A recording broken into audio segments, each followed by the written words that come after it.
Baik, baik, Bapak Ibu, izin saya mulai untuk acara pada malam hari ini. Bismillahirrahmanirrahim. Assalamualaikum warahmatullahi wabarakatuh. Waalaikumsalam warahmatullahi wabarakatuh. Waalaikumsalam. Waalaikumsalam Waalaikumsalam warahmatullahi warahmatullahi wabarakatuh. wabarakatuh.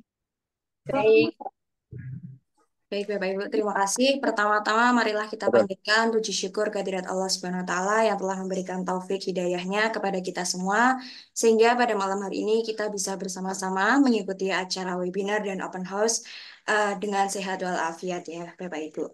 Selanjutnya, selawat serta salam semoga selalu tercurahkan kepada junjungan kita Nabi Muhammad Sallallahu Alaihi Wasallam yang telah membawa kita dari zaman jahiliyah hingga zaman Islamnya dan yang kita tunggu-tunggu syafaatnya nanti di yaumul qiyamah. Amin. Amin ya rabbal alamin. Bapak Ibu, perkenalkan saya Anissa Auharia atau biasa dipanggil Anissa. Di sini saya selaku MC dan juga nantinya akan membersamai Bapak Ibu selama 1,5 jam ke depan dalam acara webinar ini dan juga nantinya saya menjadi admin bagi Bapak Ibu bila mana terdapat pertanyaan-pertanyaan begitu. Bapak Ibu izinkan saya untuk membacakan susunan acara pada malam hari ini. Yang pertama adalah pembukaan, kemudian doa, dilanjutkan sambutan dari Direktur Wakaf Mulia Institut, kemudian materi dari Direktur Pasca Sarjana STI SEBI, dan juga dilanjutkan sesi tanya jawab, yang terakhir adalah penutup.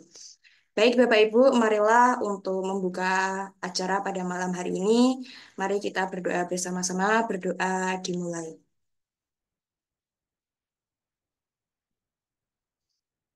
Amin, amin ya rabbal alamin. Terima kasih Bapak Ibu atas doa yang telah Bapak Ibu lantunkan. Semoga dengan doa yang telah Bapak Ibu lantunkan bisa memperlancar acara kita pada malam hari ini. Baik Bapak Ibu, untuk selanjutnya kita akan mendengarkan sambutan dari Direktur kami, Direktur Wakaf Mulia Institut, kepada Bapak Eko Priyanto SEJWJ, kami persilahkan. Baik, bismillahirrahmanirrahim. Assalamualaikum warahmatullahi wabarakatuh. Alhamdulillah, alhamdulillahilladzi arsala rasulahu bil huda wa dinil haqq liyuzhirahu 'ala dini kulli kafa billahi syahida. Sada alla ilaha illallah wa asyhadu anna Muhammadan abduhu rasuluh. Allahumma shalli ala sayyidina Muhammad wa ala alihi wasallam. Yang kami hormati Prof. Aziz Setiawan dari STI SEBI, yang kami hormati Bapak Ibu, para teman-teman ya yang bisa hadir pada kesempatan malam hari ini. Berbahagia sekali ya, pada malam hari ini kita mengadakan acara spesial gitu ya, webinar dan open house ya, Magister Ekonomi STICB. Ya, alhamdulillah, ini juga hari yang itu juga ya, apa namanya, sebuah keberkahan juga, dengan alhamdulillah untuk saat ini Wakaf Mulia Institute ini telah menjalin kerjasama ya secara strategis dengan STICB berkaitan bahwa kita ingin ikut berkontribusi ya dalam rangka kita ingin lebih mensiarkan atau memasyarakatkan berkaitan ekonomi syariah, terutama di bidang pendidikan yang harapannya juga lebih ke arah profesional. Salah satu program yang lagi kita insya Allah akan kerjasamakan bersama yaitu program Magister Ekonomi SEBI ya. Nah, nanti bagaimana ya gambaran dari program ini ya, kemudian juga kenapa ya kita perlu ya apa meningkatkan ya kompetensi kita di bidang ekonomi syariah ini, insya Allah nanti akan dibahas detail gitu ya sama Prof. Aziz gitu. Sehat Prof? Alhamdulillah. Ya, Baru sampai rumah saya tadi. ah, saya Dari masih di ini kampus. Prof, masih di Gambir. Alhamdulillah. Siap-siap jalan berarti. Selesai ini langsung Iya. jalan ya Mas ya. Masya Ya nanti Allah. nanti masih malam ininya. Makanya ini memang di setting agar bisa acara hari ini ya. Masya Baik, Allah. terima kasih banyak sekali lagi juga dan mudah-mudahan ya teman-teman sekalian apa skema kolaborasi ini yang kita lakukan antara Wapahan Institute dan STI ini lebih bisa memasyarakatkan ya ekonomi syariah Indonesia.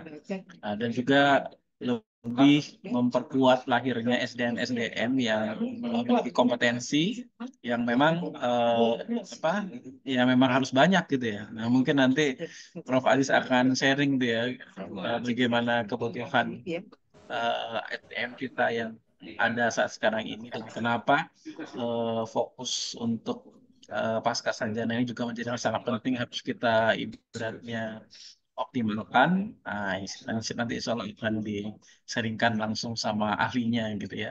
Nah, dari kita yang jelas dari Wakaf Mulai Institute berharap ya forum ini kemudian nanti bisa menjadi apa ya sarana untuk Bapak Ibu bisa mengeksplor lebih dalam lagi. Kebetulan ini langsung direkturnya ya yang hadir gitu ya. Jadi A1 ini kira-kira programnya di A1. Jadi silakan ya yang ingin bertanya secara detail tentang programnya ataupun juga berhal-hal yang lain kami persilakan gitu ya. Baik, mungkin itu dari saya untuk mulai dan insya Allah kita akan secara masif ya untuk syiar gitu ya berkaitan dengan program Pasca Sarjana ini, syiar berkaitan dengan ekonomi syariah. Nah, sekali lagi ya mohon doanya mudah-mudahan CBST, CB dan Muhammad Muda ini akan sustainable ya ke jangka panjang ke depan dan mudah-mudahan ini bisa memberikan kemanfaatan besar bagi umat. Baik, mungkin itu saya mudah-mudahan bermanfaat. Terima kasih banyak. Assalamualaikum warahmatullahi wabarakatuh. Waalaikumsalam warahmatullahi wabarakatuh. Allah Terima wabarakatuh. kasih Pak Eko atas sambutan yang telah diberikan. Baik Bapak Ibu, sebelum kita melanjutkan pada sesi inti yaitu sesi materi, di situ sudah saya share untuk di kolom komentar ya Bapak Ibu sudah ada presensi. Silahkan Bapak Ibu bisa mengisi presensinya. Nanti bisa ditulis di kolom komentar. Baik Bapak Ibu sudah hadir di tengah-tengah kita ada Prof. Aziz. Selamat datang Prof. Aziz. Ahlan wa sahlan Prof. Makasih Mbak Anissa. Iya, Makasih, baik. makasih. Ya Iya, Allah. baik Bapak Ibu, karena sudah hadir di tengah-tengah kita, Prof. Aziz, untuk selanjutnya yaitu materi atau sesi intinya ya Prof ya. Begitu untuk hari ini, langsung dari Direktur Sarjana STI yaitu Asosiat Prof. Dr. Agus Budi Setiawan. Kepada beliau kami persilakan. Terima Silakan. kasih Mbak Anissa. Bismillahirrahmanirrahim. Assalamualaikum warahmatullahi wabarakatuh. Waalaikumsalam. Alhamdulillah, alhamdulillah rabbil alamin atau alkihi wa ridha nafsihi wa zinata arsihi wa midada kalimati Allahumma sholli ala sayyidina Muhammadin wa ala alihi wa sahbihi ajmain abak yang sama-sama kita hormati dan muliakan Pak Direktur Wakaf Mulia Mas Eko Prianto, em, moderator kita hari ini Mbak Anissa dan juga Bapak Ibu semua para pejuang wakaf ini mungkin kebanyakan dan juga aktivis di bidang ekonomi, mungkin ada yang bergerak di pemberdayaan. Tapi saya kira semuanya juga pejuang ekonomi ya, kan? Karena semuanya pejuang ekonomi rumah tangganya masing-masing juga ya. Kira-kira demikian karena insya Allah hampir semua kita sebagian besarnya tentu berurusan dengan masalah ekonomi setiap hari gitu ya. Karena setiap keputusan yang kita ambil selalu berkaitan dengan ekonomi dan tentu ada masing-masing bergerak di bidangnya masing-masing begitu ya. Eh, apakah saya bisa share screen?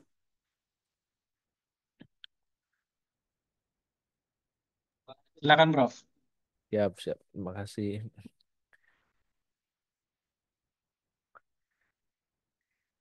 Ya, tema kita malam hari ini tentu mungkin ini adalah sesi awal ya untuk kita sharing terkait dengan urgensi dari program Pasca untuk pengembangan SDM ya, baik ekonomi maupun filantropi syariah dan mungkin nanti ke depan juga ada eh, webinar-webinar yang lainnya juga yang akan diselenggarakan kolaborasi Wakaf Mulia Institute dengan SEBI ya.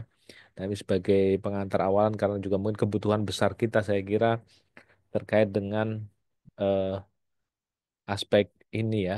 Jadi salah satu perkembangan kalau kita lihat yang tercepat dalam beberapa dekade terakhir dalam konteks Islamisasi ilmu, Islamisasi eh, kehidupan gitu ya. Secara umum kalau kita perhatikan dibanding disiplin-disiplin yang lain, ekonomi Islam, Islamic economic atau ekonomi syariah itu yang cenderung kalau kita perhatikan perkembangannya jauh lebih cepat dan bisa diterima gitu ya.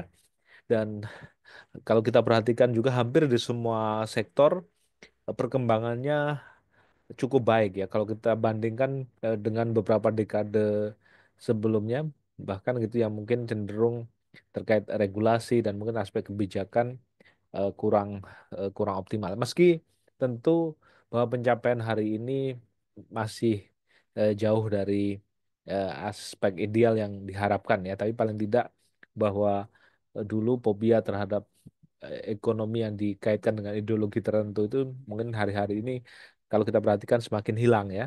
Jadi berbagai aspek tentang ekonomi syariah ini sekarang diterima dalam berbagai aspeknya secara menyeluruh ya, baik dalam aspek perbankan, asuransi, dana pensiun, lembaga keuangan mikro, bahkan di fiskal terkait dengan surat perbendaharaan negara, di moneter juga sangat akomodatif dan juga di real sektor di koperasi syariah UMKM, dana bergulir syariah, kemudian ada juga BPKH yang mengelola dana haji dan juga di filantropi syariah juga berkembang sangat pesat dengan otoritas regulatornya ada Badan Wakaf Indonesia dan Badan Amil Zakat Nasional meski dalam konteks undang-undang ini juga masih eh, apa terus diharapkan ada penyempurnaan dan perbaikan-perbaikan yang sangat besar. Tapi secara umum kita melihat bahwa dinamika perkembangannya sangat baik ya. Nah, kita juga melihat dalam konteks global ini perkembangan market ya.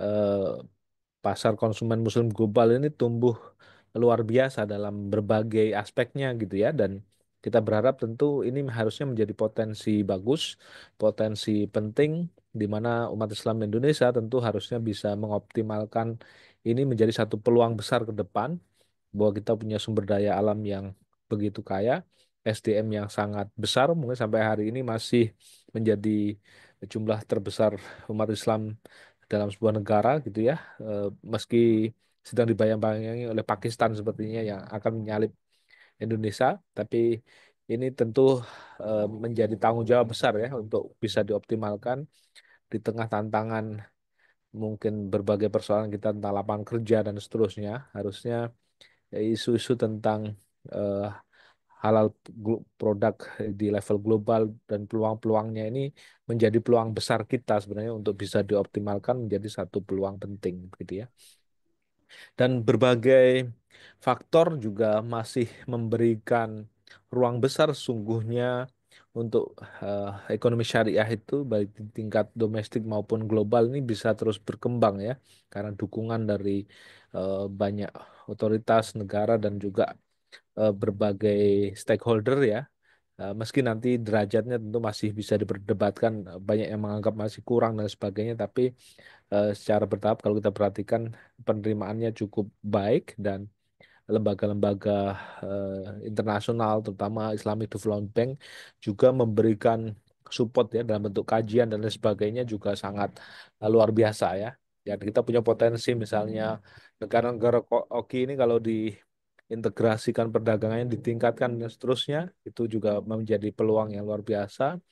Tren terkait dengan gaya hidup dan pola konsumsi halal, kemudian tren konektivitas digital dan e-commerce gitu ya, itu juga menjadi tren yang luar biasa dan saya kira tren besar hari ini yang juga berkembang adalah turisme halal dan eh, eh, apa halal produk itu menjadi sesuatu yang sangat diminati bukan hanya oleh Muslim tapi non-Muslim pun melihat ini sebagai sesuatu yang baik yang mereka kemudian banyak yang mengikuti tren itu ya. Jadi ini menjadi perkembangan-perkembangan yang luar biasa dan kalau kita kita melihat bagaimana dinamika secara data-data ya kita bersyukur bahwa secara umum eh, sektor halal ini tumbuh secara bagus dan Indonesia juga terus mendorong sertifikasi halal dan seterusnya. Nah, ini menjadi perkembangan dinamika yang sangat baik ya. Nah, termasuk peluang pengembangannya secara keseluruhan ya, termasuk ekonomi dan keuangan syariah. Nah, kemudian di sisi lain kita melihat ya bahwa selain sektor-sektor keuangan yang juga tumbuh pesat, selain di apa sektor produksi halal tadi, sektor keuangan juga tumbuh luar biasa. Meski kita juga masih mengalami jebakan di bawah 10% sektor keuangan syariah kita untuk perbankan terutama. Dan di sisi lain juga pertumbuhan kelembagaan nazir eh, wakaf dan juga eh, Basnas dan juga lembaga amil zakat ini juga menopang eh, memberi peran yang besar ya di keuangan sosial kita dan membantu masyarakat di level mikro dan duafa ya. Nah, saya kira hal yang juga sangat strategis ini banyak Bapak Ibu yang juga bergerak di area ini saya kira ini menjadi tanggung jawab besar ya bagaimana mengembangkan keuangan sosial syariah atau filantropi syariah itu lebih optimal perannya untuk mengangkat derajat para mustah mustahik atau para yang menerima manfaat dari wakaf dan seterusnya agar mereka kemudian terentaskan, terberdayakan. Itu saya kira menjadi satu eh, eh, peran-peran mulia ya yang harus terus dijalankan termasuk dana-dana sosial yang dikembangkan oleh teman-teman yang mengelola yayasan dan seterusnya. Ini adalah peran-peran yang mulia yang tentu harus ditingkatkan dan ini membutuhkan peningkatan kapasitas ya. Kapasitas secara baik nanti membangun kelembagaannya yang jauh lebih solid, meningkatkan trust kepercayaan dari publik ya, menjaga amanah aspek keuangan yang terkelola dengan baik, akuntabilitasnya terjaga, sampai juga mendapatkan audit atau opini yang baik dari hasil auditnya, kemudian audit syariahnya juga bisa dipertanggungjawabkan kepatuhannya dan seterusnya. Ini tentu teman-teman yang bergerak di filantropi syariah membutuhkan banyak aspek yang terus harus ditingkatkan, dikembangkan sehingga kepercayaan eh, pihak donor, kepercayaan pihak muakif, kepercayaan pihak muzaki, dan mungkin stakeholder lainnya yang mendukung ya, ini bisa terus ditingkatkan dan memperkokoh kelembagaan ya, sehingga peran-perannya dalam konteks upaya untuk mensupport masyarakat yang membutuhkan ya, sehingga bisa memberikan pemberdayaan, bisa menopang infrastruktur yang baik untuk mendukung usaha-usaha mereka, kemudian bisa membuat cost yang lebih rendah ya. Ini akan memberikan ruang dalam konteks ekonomi yang akan jauh lebih besar sehingga dampak pada perekonomian tentu akan sangat baik sehingga bisa mengentaskan kemiskinan, mengurangi ketimpangan dan meningkatkan kesejahteraan masyarakat kita. Jadi secara framework ini yang saya kira menjadi satu interaksi holistik bahwa di hulunya aspek ekonomi dan nanti pengelolaan sumber daya yang diharapkan baik yang bisa menjadi penopang pertumbuhan ekonomi, distribusi kesejahteraan dan seterusnya, tapi di hilirnya juga ketika ekonomi bergerak hanya dalam dinamika pasar pasti akan muncul kesenjangan dan atau juga ada pihak-pihak yang tereksklud untuk mendapatkan benefit dari ekonomi itu karena incapabilitas atau mereka tidak punya kapabilitas yang cukup untuk berada di market sehingga memang harus ditopang oleh peran-peran filantropi syariah itu gitu ya. Jadi ini yang harus secara keseluruhan di, ditata sedemikian rupa menjadi sangat baik. Tapi yang menjadi tantangan besar juga bahwa hari-hari ini kita melihat bahwa eh, umat Islam atau juga eh, mayoritas eh, eh, bangsa kita gitu ya. Hari-hari belakangan kita melihat bahwa persoalan yang mereka hadapi dalam konteks ekonomi itu semakin eh, terasa berat ya kalau kita perhatikan dari berbagai hasil survei dan data-data statistik juga. Ini menjadi tantangan besar tentu bagi eh, Bapak Ibu semua yang menjadi aktivis kaum intelektual, cendekia gitu ya, untuk punya tanggung jawab besar nih bagaimana kita punya PR untuk menata ekonomi dan berbagai kelembagaan ekonomi termasuk filantropi syariah menjadi jauh semakin baik ya. Dan tentu ini membutuhkan peningkatan kapasitas, peningkatan ilmu dan pemahaman kita terhadap situasi ekonomi dan berbagai dinamika yang sedang berkembang dan bagaimana penciptaan kesejahteraan itu terbentuk dan sebagainya sehingga harapannya eh, banyak kaum intelektual mereka yang sebagai aktivis dan mungkin entrepreneur berbisnis dan seterusnya semakin kuat ya orang-orang baik yang masuk ke arah ini menjadi semakin kuat kokoh dan nanti memberikan manfaat yang besar bagi umat dan bangsa gitu ya saya kira ini tugas penting. Nah Bapak Ibu sekalian sebelum nanti saya masuk ke aspek program mungkin sebagai bagian kita untuk melihat view besar apa yang sesungguhnya yang sedang terjadi dalam konteks ekonomi dan dunia kita dan mungkin kita rasakan hari-hari ini situasi ekonomi yang mungkin kita hadapi atau masyarakat rasakan di sekitar kita gitu ya. Kita perlu melihat dalam konteks yang jauh lebih besar sebelumnya baru nanti kita bisa melihat beberapa data di di domestik kita ya. Jadi kalau kita perhatikan bahwa hari-hari ini kalau kita lihat data strategis besarnya sebenarnya sedang terjadi satu transisi ya, transisi ekonomi di mana beberapa negara besar itu sedang berebut untuk menjadi hegemon baru, menjadi dominan baru, menjadi pendominasi baru ya. Nah, ini situasi yang secara umum dilihat oleh ahli geopolitik bahwa bahwa Tiongkok atau China dipandang sebagai penantang dominasi Amerika sehingga direspon besar oleh Trump dan lain sebagainya dengan berbagai kebijakan tarif dan juga misalnya mengunci chip dan lain sebagainya ya. Itu bagaimana Amerika tetap berusaha menjaga dominasinya. Karena beberapa prediksi kalau dilihat tren pergeseran ekonomi dunia dari eh, dalam rentang 1000 tahun itu arah tren ke 2050 memang sepertinya Tiongkok itu tidak terbendung untuk menjadi dominan baru gitu ya. Itu situasi mungkin arah besar sejarah yang Bapak Ibu perlu lihat sehingga nanti berbagai situasinya eh, karena kita itu barat sejarawan menyebut Indonesia atau Nusantara itu sebagai negeri bawah angin yang memang selama ini berada di pinggir eh, pusat perubahan besar dunia selalu dan pasti akan terpengaruh ya akan terpengaruh gitu ya situasi kompetisi negara-negara besar karena negara-negara besar ini selain menguasai sumber daya dan kekayaan juga mereka adalah punya jumlah penduduk yang jauh lebih besar dari kita. Jadi yang potensial sangat besar itu di Asia Tengah itu uh, ada Asia Tengah cenderung ke timur ya, ada Tiongkok, kemudian India itu juga cukup sangat besar dan pertumbuhan mereka sekarang 8% lebih. Kemudian Eropa dan Amerika masih sangat dominan dan ini berebut kompetisi ya. Dan berikutnya yang mungkin juga Bapak Ibu sudah amati adalah kompetisi antara BRIC dengan G7. Indonesia yang lalu sudah masuk ke BRICS ya. Dan kalau kita lihat data, trennya BRIC itu akan memiliki tren eh, penguasaan ekonomi yang juga akan lebih dominan ya menuju 2028 itu. Tapi Amerika dan sekutunya memainkan peran ekonomi yang juga masih signifikan besar ya.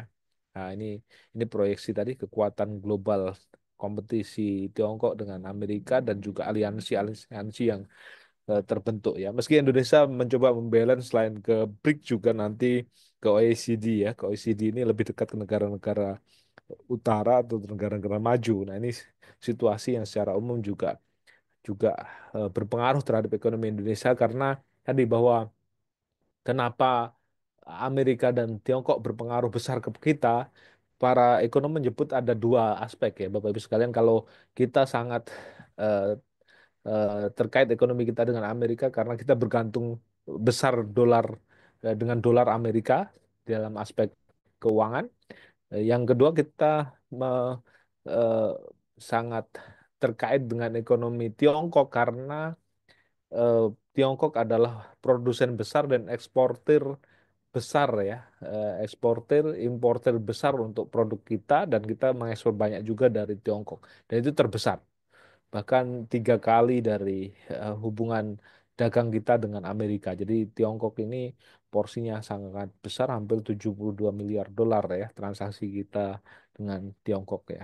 Nah ini memang dari sisi produk kita kita menjadi market besar bagi Tiongkok, makanya juga problemnya akhirnya banjir produk-produk Tiongkok itu eh, kemudian juga berdampak pada industri kita yang seperti tekstil dan seterusnya itu karena besarnya eh, produksi Tiongkok ya sebagai eh, mereka sekarang menguasai value chain untuk berbagai produk yang penting.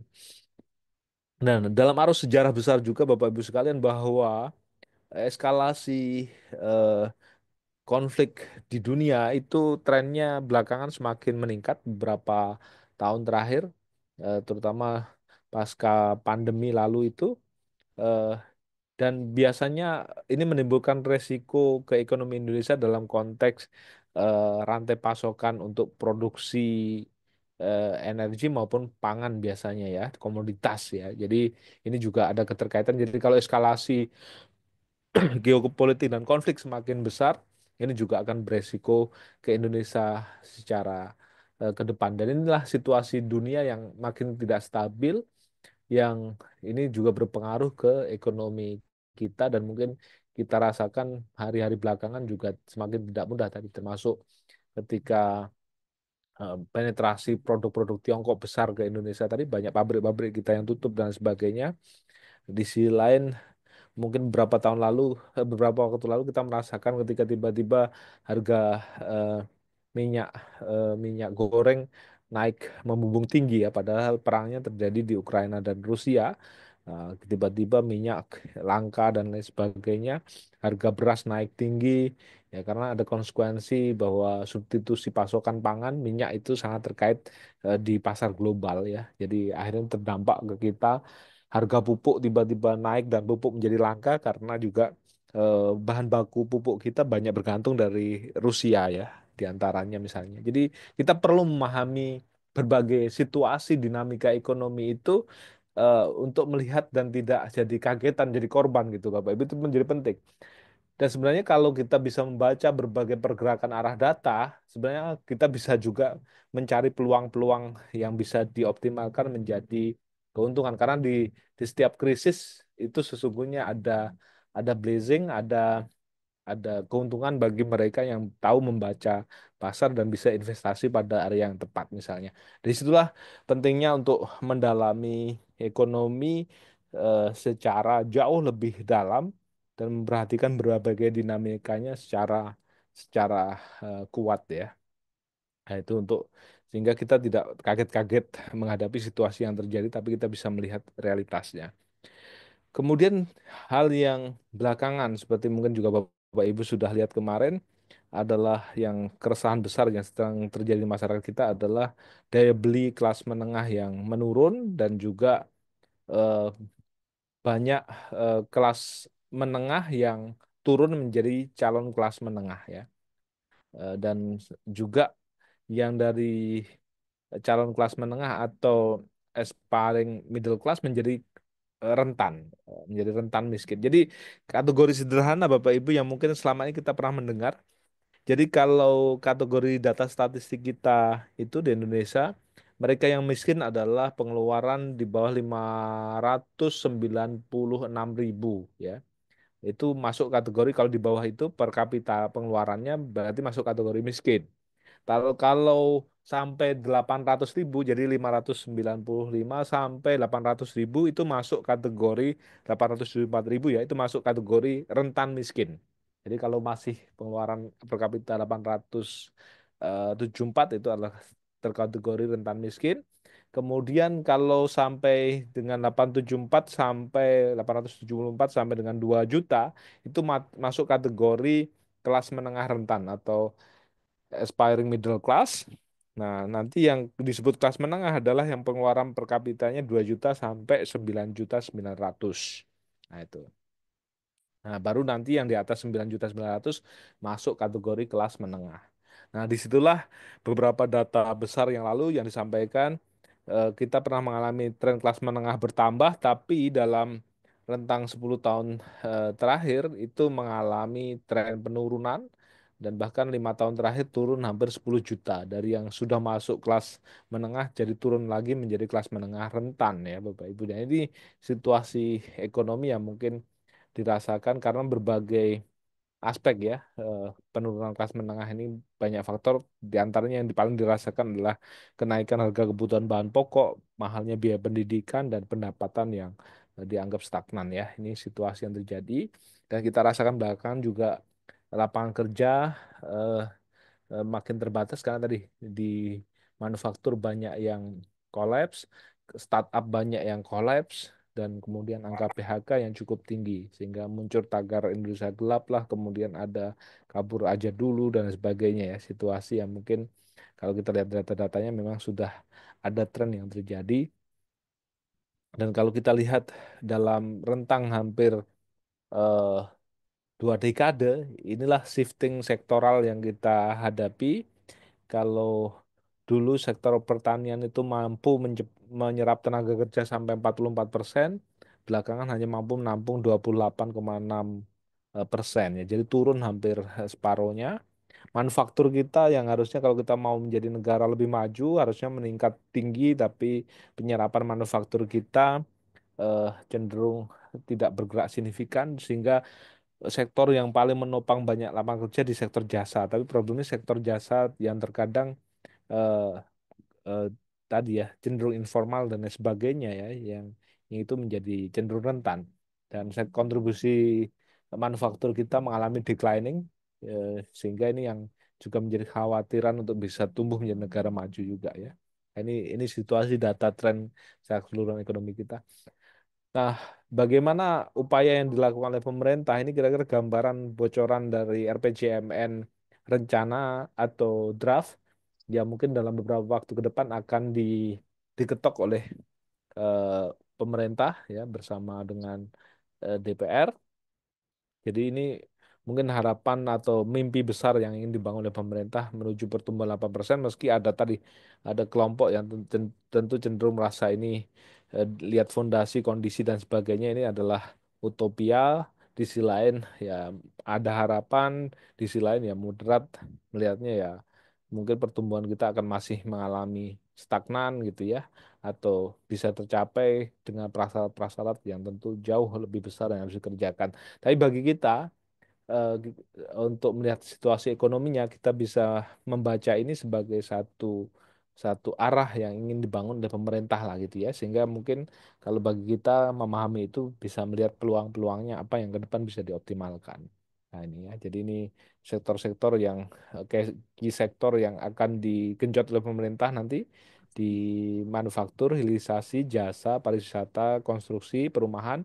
Maka teman-teman yang punya bisnis misalnya konstruksi atau perumahan mungkin nanti bisa jadi peluang juga, karena perkembangan terakhir kemarin saya memantau eh, program 3 juta rumah itu akan didanai eh, melalui peran bank sentral, nanti akan membeli surat berharga khusus yang diterbitkan pemerintah, atau itu semacam program eh, burden sharing, atau juga program eh, dalam tanda petiknya akan ada printing money ya cenderungnya bisa dilihat begitu nanti. Jadi bank sentral akan menyiapkan dana khusus untuk bisa menopang pembangunan 3 juta rumah. Jadi akan ada tambahan likuiditas besar dalam ekonomi di sektor perumahan ya. Ini mungkin kabar baik buat teman-teman yang punya punya bisnis di properti dan lain sebagainya.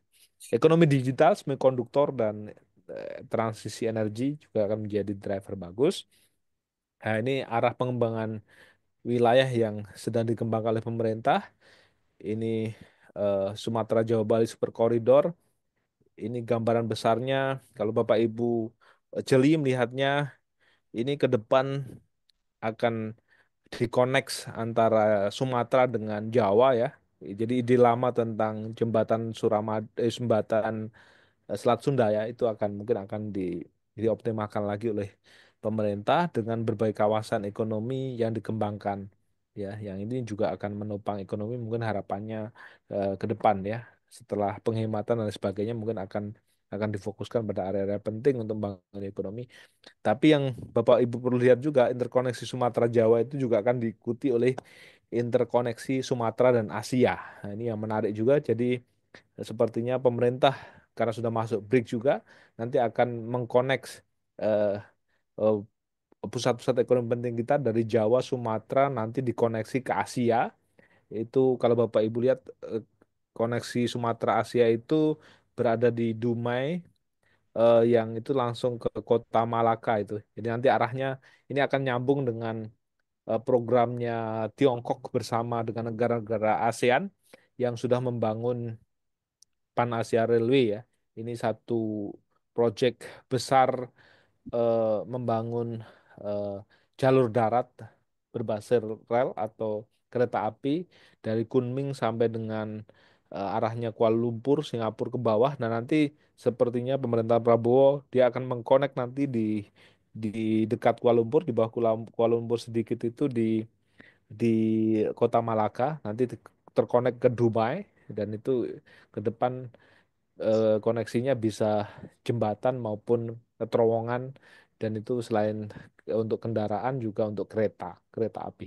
Nah, itu mungkin akan menjadi koneksi ekonomi. Kalau koneksi ekonomi kan secara teori koneksi ekonomi secara umum akan selalu baik karena akan meningkatkan mobilitas dan baik orang maupun komoditas dan itu akan memperbaiki harga ketika terjadi surplus juga ketika panen lagi banyak juga bisa terdistribusi, ketika defisit juga bisa masuk barang. Jadi sungguhnya ini ide yang menurut saya cukup baik sehingga nanti Indonesia yang posisinya di bawah itu juga akan masuk ke koneksi besar jalur sutra yang dikembangkan oleh China dengan berbagai negara di tengah karena penduduk paling banyak juga di tengah ya.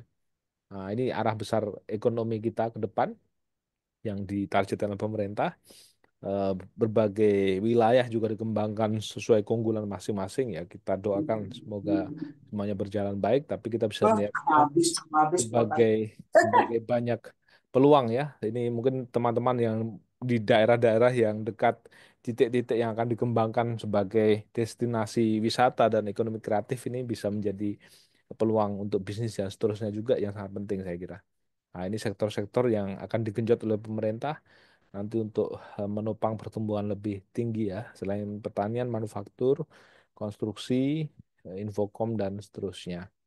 Nah, Bapak Ibu sekalian, dengan berbagai dinamika baik di ekonomi syariah, filantropi, dan kemudian juga situasi ekonomi global dan ekonomi domestik yang menantang tadi, tentu eh, kita penting untuk terus meningkatkan kapasitas kita ya. Dan inilah satu program yang dihadirkan eh, oleh SEBI bekerja sama di antaranya juga dengan Wakaf Mulia ini bagaimana kita mengembangkan satu program di level setelah sarjana gitu ya yang mungkin Bapak Ibu sudah banyak yang menempuh program sarjananya kita sehingga bisa memahami karena masalah ekonomi ini masalah semua orang saya kira dan masalah paling banyak dari masyarakat kita sehingga memang pemahaman terhadap aspek-aspek ekonomi itu menjadi sangat penting juga dalam secara sektoral terkait filantropi syariah.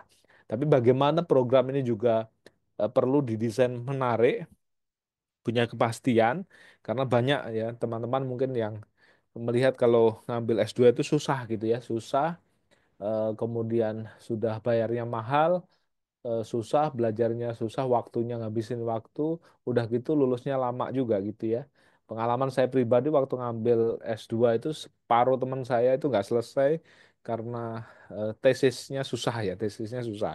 Udah gitu eh, waktu studinya lama gitu. Padahal sebenarnya secara desain itu S2 itu hanya secara kurikulum hanya sepertiga dari S1 sebenarnya hanya 39 sampai 45 SKS desainnya gitu. Jadi sebenarnya relatif lebih mudah sepertiganya saja gitu, tapi banyak yang mungkin mendesain program itu jauh lebih rumit. Nah, kita ingin menghadirkan satu program yang memberikan semacam gambarannya lebih pasti bahwa program S2 ini adalah 3 semester. 3 semester itu maknanya eh, tadi kira-kira 1,5 tahun karena 3 semester saja gitu. Jadi efektif 1 semester itu kan 4 bulan dengan jeda libur biasanya ada liburannya 2 bulan jadi 6 bulan 6 bulan 6 bulan tapi itu sudah libur 2 bulan 2 bulan kali tiga kira-kira begitu. Nah, jadi efektif studinya sebenarnya hanya 4 bulan kali tiga efektif masanya. Seperti teman-teman kemarin sudah jalan tuh ya 4 bulan masa perkuliahan, habis itu libur ber 2 bulan. Jadi Januari, Februari ini libur full baru masuk lagi Maret.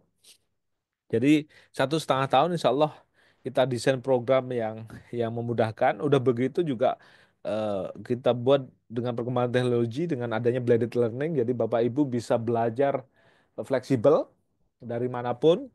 Yang dekat kampus bisa nanti join di kelas, ada hybrid kelas yang kita siapkan. Yang jauh dari kampus nanti bisa join online gitu ya.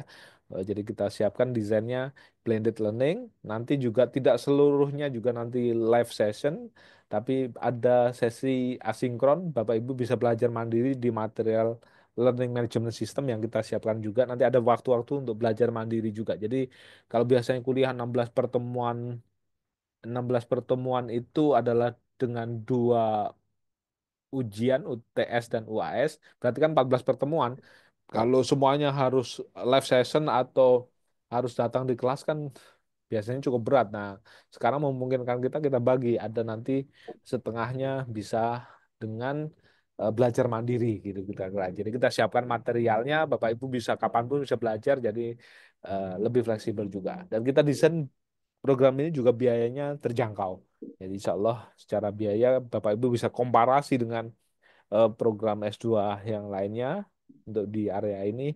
Insya Allah ini kita desain karena tadi kita punya visi, punya mimpi untuk meningkatkan kapasitas SDM umat ini juga lebih baik dan mungkin teman-teman Wakaf Mulia juga mendesain ada program-program pejuang wakaf ya nanti yang teman-teman yang bisa mengajak yang lain ada banyak reward yang bisa dikembangkan gitu ya. Nah, ini yang juga harapannya bisa memberikan kepastian untuk bisa selesai tepat waktu hanya 3 semester nggak lama-lama adalah pilihan tugas akhirnya ada non tesis. Nah, ini. Jadi kalau tesis 6 SKS ada opsi publikasi ilmiah, publikasi jurnal itu memungkinkan. Kemudian ada nanti studi mandiri. Studi mandiri ini membuat artikel jurnal lah kira-kira bentuknya. Jadi setengah mungkin dengan halaman hanya sekitar 15 sampai dengan 30 halaman dengan model paper ya, semacam paper begitu itu bisa menjadi pengganti tesis ditambah dengan satu mata kuliah gitu. Jadi kita ingin memperbanyak opsi ada program di program S2 kita ini dengan memperbanyak course-nya. Jadi yang penting orang sudah belajar, mempelajari satu satu dan beberapa mata kuliah itu sudah cukup juga karena toh pun tidak semua orang harus menjadi dosen kan ya Bapak Ibu ya. Jadi atau menjadi akademisi yang harus sangat sangat sangat rigid untuk bisa belajar menulis ilmiah secara sangat berat ya serius kalau tesis kan standar tinggi. Jadi kita melihat ya nanti semoga kalau Bapak Ibu mau risetnya serius nanti di S3-nya jadi S2-nya cepat selesai aja gitu kira-kira harapan kami. Nah, kita juga ingin mengembangkan program ini harapannya juga bisa mengkoneksi berbagai jejaring dari mahasiswa maupun dosen dan ini harapannya bisa memberikan peningkatan reputasi individu dan lembaga dan dalam jangka panjang kita melihat bahwa umat ini juga butuh atau bangsa ini juga butuh center of excellence ya untuk pengembangan ekonomi keuangan syariah itu secara komprehensif karena mungkin kalau kita perhatian di program Pasca itu kebanyakan hanya perbankan syariah, keuangan syariah gitu. Banyak sektor yang belum dioptimalkan ya. Nah, makanya kita mengembangkan program ini banyak konsentrasi yang harapannya juga memenuhi eh, ekspektasi dan idealisme bahwa seluruh sektor yang berkaitan dengan ekonomi syariah ini bisa kita kembangkan. Ya, makanya kita mengembangkan ada filantropi syariah ya. Kemudian ada terkait fikih muamalah kontemporer juga kita buka akuntansi dan tata kelola syariah karena lembaga-lembaga tentu aspek kelembagaannya harus dibangun dan itu akuntabilitasnya menjadi sangat penting ya. hal yang berkembang penting industri halal dan bisnis syariah ini juga butuh topangan riset maupun eh, peningkatan kapasitas SDM. Demikian juga ekonomi bangunan dan kebijakan publik ya. Jadi ini selain keuangan berbankkan syariah yang coba kita kembangkan sehingga harapannya ini menjadi satu center yang bisa secara komprehensif nanti bekerja sama dengan teman-teman yang punya center-center yang lain. Ini terus kita kolaborasikan untuk dikembangkan bersama-sama ya. Termasuk tadi dengan teman-teman juga kamu mulia yang punya pengalaman panjang untuk edukasi dan pengembangan SDM di bidang wakaf itu. Jadi kita kenapa ini kita berkolaborasi dalam konteks ini penting. Nah, satu bagian yang juga penting Bapak Ibu, kita punya tugas sejarah besar sebenarnya di Indonesia ini bahwa eh, dari rasio jumlah penduduk kita yang memiliki atau berkesempatan untuk mendapatkan pendidikan di level S2, S3 itu kalau kita komparasikan dengan negara-negara tetangga kita itu masih kecil, sangat kecil gitu ya. Maka itu yang kemudian menjadi satu kekhawatiran kalau rasio yang bisa menikmati program pasca itu rendah, tentu daya saing kita juga akan bermasalah ya. Jadi negara-negara tetangga kita Malaysia itu sudah rasionya yang mendapatkan program pasca itu hampir 2,5%. Jadi sudah memenuhi tarif zakat ya. Nah kita itu masih 0,31, jadi kecil banget. 1% masih jauh ya. 1% aja masih jauh gitu. Nah ini tentu menjadi tantangan dan tugas bersama, tugas sejarah bersama buat kita ya untuk meningkatkan rasio ya pendidikan ya tentu pendidikan S1 eh, sudah satu keistimewaan yang luar biasa tapi tentu tidak cukup untuk meningkatkan kapasitas dengan berbagai tantangan yang jauh lebih kompleks untuk berpikir lebih kompleks, mendalam dan kritikal gitu ya. Nah, ini tentu di level-level pendidikan lebih jauh yang membutuhkan ini. Nah, ini harapannya juga Bapak Ibu tentu kalau eh, punya peluang dan apalagi tidak ada burden lagi gitu, tidak ada hambatan lagi, ataupun belajar bisa blended learning, biaya terjangkau, tesis yang dikhawatirkan susah selesai, ada opsinya. Nah ini harusnya ini insya Allah menjadi peluang yang bagus harusnya untuk bisa nanti menyelesaikan S2 dalam waktu yang terukur, nanti bisa lanjut lagi S3. Nah, insya Allah Bapak Ibu mewariskan ke generasi selanjutnya anak cucunya jadi jauh lebih apa lebih ini ya jadi memberikan standar yang baik untuk generasi berikutnya tentang pendidikan ya pokoknya eh, bapak ibunya atau nanti menjadi kakek neneknya itu sudah memberikan contoh ya untuk mengejar pendidikan formal yang setingginya meski pendidikan formal bukan segalanya tapi paling tidak bahwa pendidikan formal itu memberikan eh, satu sistematika keilmuan yang jauh lebih terstruktur dan baik secara umum gitu ya. Dan orang bisa belajar secara lebih disiplin. Nah, ini eh, biayanya ya Bapak Ibu. Jadi untuk kelas yang kita kembangkan ini eksekutif 7,5 juta per semester dan ini bisa diangsur secara bulanan.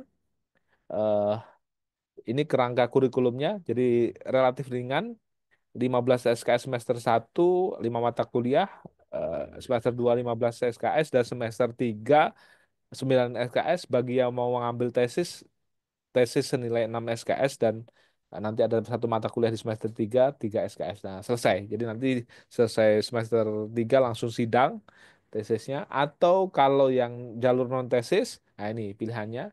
Jadi di semester 3 tesis bisa digantikan satu mata kuliah ditambah dengan paper satu. Nah, sudah 6 SKS jadi komplit selesai eh, 39 SKS, simple dan ini untuk perkuliahan insya Allah kita optimalkan di hari Jumat sore dan malam dan hari Sabtu. Hari Sabtu tadi ya, hari Sabtu dan tadi waktu kuliah juga kalau yang join online dan tidak bisa datang di kampus karena ya sebagiannya bisa join hybrid, join di kelas dan yang lainnya tidak bisa join misalnya ketika live session itu bisa join secara online dan ketika online juga tidak wajib apa tidak wajib on cam ya. Jadi bisa mungkin nanti sambil fleksibel juga kita buat. Nah, model perkuliahan juga Bapak Ibu yang kita kembangkan adalah kombinasi tadi bahwa kan syarat pertemuan biasanya 16 pertemuan dalam satu mata kuliah itu ada 2 kali ujian, berarti 14 pertemuan. Nah, tapi ini kita bagi nanti ada pertemuan ganjil, pertemuan genap. Yang kalau pertemuan ganjil itu live session, sinkron. Jadi kalau sinkron itu maknanya dosen dan mahasiswa bertemu langsung. Nah, kalau pertemuan genapnya nanti asinkron, jadi masing-masing Bapak Ibu bisa belajar mandiri, tidak harus bertemu dengan dosen melalui live Zoom maupun yang hybrid class. Jadi bisa belajar mandiri, dan kalau belajar mandiri ini waktunya bisa fleksibel. Tapi kalau pertemuan yang ganjil, nanti tentu disepakati. Jadi kalau live sessionnya jam jadwal jam sekian-sekian, nanti dijadwalkan tentu dengan dosen. Itu berarti maknanya sekitar 7 pertemuan ya. Terus kemudian pertemuan genapnya juga sekitar 7 pertemuan. Nah, nanti kalau ada perubahan waktu juga disepakati bersama dengan dosen. Bapak Ibu yang nanti join akan dibuat grup-grup WA khusus juga masing-masing kelasnya sesuai dengan pilihan program, ya, pilihan program konsentrasinya. Nah, insya Allah semester ini kita akan mulai di pekan pertama Maret, itu jadi tanggal 7 hari Jumat itu sudah mulai perkuliahan. eh, dan hari Sabtu itu pertemuan pertama nanti, dan waktu Ramadan ini sekitar 3 pertemuan, tapi nanti akan disepakati bersama dosen. Mungkin pertemuan live-nya hanya pertemuan pertama sehingga diberikan gambaran keseluruhan perkuliahan. Terus pertemuan kedua karena kedua ketiga itu kemungkinan sudah kesibukan Ramadan dan sebagainya, nanti bisa disepakati dengan dosen apakah asinkron atau waktunya disesuaikan yang bisa ketemu semuanya nyaman gitu ya. Nah, kira-kira demikian gambarannya. Nah, ini komentar teman-teman yang sudah mengikuti program ini. Kita sudah mulai dari September lalu untuk angkatan pertama. Alhamdulillah kesannya cukup bagus, dan mereka ini orang yang sibuk semua juga gitu ya. Tapi alhamdulillah responnya sangat bagus dalam konteks pembelajaran, kurikulum, dan juga apa dosen maupun sistem belajarnya ya. Alhamdulillah ini dan ini juga bisa untuk Bapak Ibu dari berbagai program S1-nya bidang apapun tidak ada masalah. Jadi pokoknya dan tidak ada beban tambahan matrikulasi dan sebagainya. Jadi kita buat enjoy belajar ekonomi syariah, siapapun bisa belajar ekonomi syariah, dan nanti insya Allah dengan dosen-dosen yang sangat membantu akan terbuka ya pemahamannya. Jadi banyak eh, orang-orang yang alhamdulillah karirnya sudah bagus dan sibuk juga kemudian join di kelas kita, bahkan juga beberapa sudah mengambil S2 sebenarnya tapi di bidang yang lain, kemudian ingin mendalami ekonomi ekonomi syariah, dan ini menambah benefit ya. Ada teman-teman sudah jadi profesional di KAP lama gitu ya. Kemudian karena melihat programnya ini menarik sehingga join juga, ada beberapa direktur di lembaga zakat ini juga. Nah, ini gambaran biayanya. Eh, ini biayanya bisa diangsur secara bulanan, Bapak Ibu sekalian. UKT-nya tadi 7,5, eh, bisa dibayar bulanan. Nanti memang ada biaya non UKT itu ketika sudah sidang. Ya, saya kira ini wajar ya, biaya sidang dan biaya wisuda. Jadi nanti di akhir itu semuanya. Jadi sudah insya Allah sudah ada kepastian akan lulus kan gitu. Jadi nanti biaya sidang itu karena kalau sidang eh, tugas akhirnya tentu memang kita kan harus harus menyiapkan segala sesuatunya untuk penguji ya. Jadi ini mohon dimaklumi juga. Jadi biaya eh, sidang dan biaya wisuda. Kalau biaya mata kuliah mengulang ya semoga kita berharap sih nggak ada yang mengulang ya. Jadi yang penting eh, tugas dan arahan dari dosen diikuti, insya Allah lah ya, semuanya akan aman karena dosen juga memahami, kita berikan pemahaman eh, karakter mahasiswa yang mengikuti program ini dan sebagainya gitu ya. Nah, kita juga menyiapkan berbagai referensi. Bapak Ibu, saya pribadi juga sudah mengumpulkan sejumlah referensi, dan biasanya ini kita bagikan untuk mahasiswa ketika masuk. Di angkatan pertama kemarin saya membagikan hampir sekitar 50 buku e-books, yang itu banyak buku-buku yang sangat bagus juga ya karena memang diproduksi oleh teman-teman dari riset yang sangat serius dari Bank Indonesia, KNKS dan seterusnya ya. Ini filantropi syariah, referensi yang kita coba kumpulkan, industri halal dan bisnis syariah yang terkait. Ini yang Islamic Banking, Islamic Finance. Ya, ini beberapa dosen kita banyak menjadi penulis buku penting ya, seperti Dr. Ali Sakti itu beliau ekonomi senior di Bank Indonesia. Ini banyak buku ekonomi syariah yang dibuat oleh Bank Indonesia bersama dengan KNKS itu banyak yang terlibat adalah Pak Ali Sakti dan beliau mengajar di kelas kita ya. Jadi referensi bukunya beliau banyak terlibat menulis dan beliau mengajar juga. Alhamdulillah semester lalu beliau full mengajar 2 kelas. Insya Allah semester depan ini juga beliau akan mengajar 2 kelas ya. Jadi dan beliau ekonom senior di Bank Indonesia. Ini akan menjadi apa? Nilai tambah besar lah bagi Bapak Ibu semua. Dosen-dosen kita yang di accounting, akuntansi dan eh, governance ini juga banyak anggota IAI ya. Ada Dr. Sigit, Prof. Sefki dan seterusnya mereka sangat aktif dan sangat update. Ini termasuk akuntansi Nazir itu penulisnya adalah dosen kita ya. Akuntansi asuransi syariah juga dosen kita menulis buku khusus ya. Ini jadi nah ini juga karya-karya dosen kita Ustadz Oni juga mengajar kelas full 1 semester kemarin 2 kelas beliau pegang untuk fikih muamalah dan referensi fikih muamalah ini beliau banyak sekali kitabnya bukunya dan nanti Bapak Ibu insya Allah kalau join di eh, program ini akan diasuh juga oleh Dr. Oni sehingga isu-isu terbaru di dalam dinamika ekonomi dan filantropi syariah maupun keuangan syariah itu mungkin banyak hal yang nanti bisa bisa lebih terbuka dan punya fondasi untuk nanti bisa belajar mandiri ke depan menganalisis perkembangan-perkembangan baru yang sedang terjadi ya. Nah ini yang ekonomi pembangunan dan seterusnya. Dan terima kasih teman-teman dari Wakaf Mulia yang sudah mengundang para pejuang wakaf dan juga berbagai pihak di jejaring wakaf mulia yang hari ini bisa kita silaturahim dan sharing sama-sama untuk meningkatkan kapasitas SDM kita ya, tanggung jawab kita dan keilmuan kita. Insya Allah kalau kita terus belajar di majelis ilmu, doa-doanya akan makbul, Allah mudahkan jalan menuju surga, rizkinya Allah buka lebih banyak dan juga insya Allah eh, bisnis, kemudian pekerjaan dan sebagainya juga Allah mudahkan. Karena kita selalu berada di majelis ilmu, jadi tidak ada alasan bahwa majelis ilmu itu harus ruangan kelas fisik gitu ya. Tapi sekarang dengan teknologi begini nih, namanya majelis itu adalah buka HP, buka laptop, buka tablet kita itu sudah kemudian kita dua sudah berada di majelis ilmu dan dinaungi oleh banyak malaikat dan didoakan oleh makhluk Allah SWT yang di darat maupun di lautan yang jumlahnya miliaran insya Allah. Jadi majelis ilmu kita perluas dengan teknologi. Demikian sebagai pengantar eh, Mbak Anissa, Pak Eko, sebagai pengantar mungkin kita nanti bisa sharing-sharing diskusi. Demikian, terima kasih. Assalamualaikum warahmatullahi wabarakatuh. Waalaikumsalam warahmatullahi wabarakatuh. Terima kasih banyak Prof. Aziz atas materi yang sangat keren sekali ya Prof ya dan juga insightful ini. Saya juga menambah wawasan untuk saya pribadi. Baik Prof, untuk selanjutnya kita akan ada sesi tanya jawab dan juga sharing-sharing. Ini sudah ada beberapa yang menanyakan melalui kolom komentar. Izin saya bacakan ya Prof ya. Silakan, Mbak. Jadi di sini ada dari Bapak Andi Hendra menanyakan, Prof izin bertanya, saat tugas akhir kan ada opsi publikasi. Kalau sudah terpublish, apakah tetap perlu ada sidang atau bagaimana, Prof?